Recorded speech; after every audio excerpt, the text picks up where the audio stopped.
ఇదేంటంటే resume prepare చేయాలంటే ఇంటర్వ్యూకి ప్రిపేర్ అవుతున్నాం అప్పుడు. యాక్చువల్గా ఆ రోజుల్లో బయోడేటా అనేవాళ్ళు. బయోడేటా ప్రిపేర్ చేయాలి.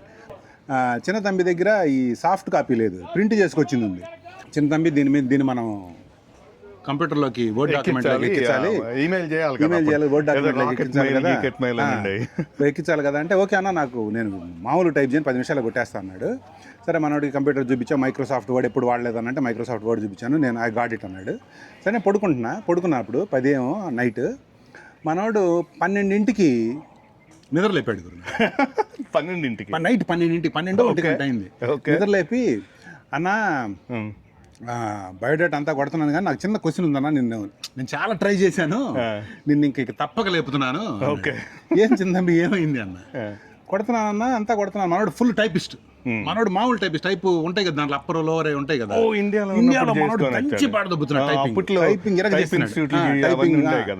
ఇరదిస్తున్నాడు అని మొత్తం కొడుతుంటే మొత్తం అంతా సింగిల్ లైన్లో కొట్టేస్తున్నాడు. ఏం చిందా ఏమైందంటే అన్న అంతా కొడుతున్నా అన్న, నాకు ఇలా లాగేది కనపట్టలేదు అన్నాడు. లాగేది టైప్ రైటర్ నెక్స్ట్ లైన్కి వెళ్ళాలంటే లాగాలి, మనోడు కీబోర్డ్ దగ్గర ఇట్లా లాగేదాని కోసం చూస్తున్నాడు గురు. చుట్టూ తిరిగి చూసి ఇట్లా లాగారు, అమ్మ లాగేది కదా ఎంట్లోకి చూపించేప్పుడు. ఇది చిన్న తంబి మూమెంట్ నెంబర్ 2.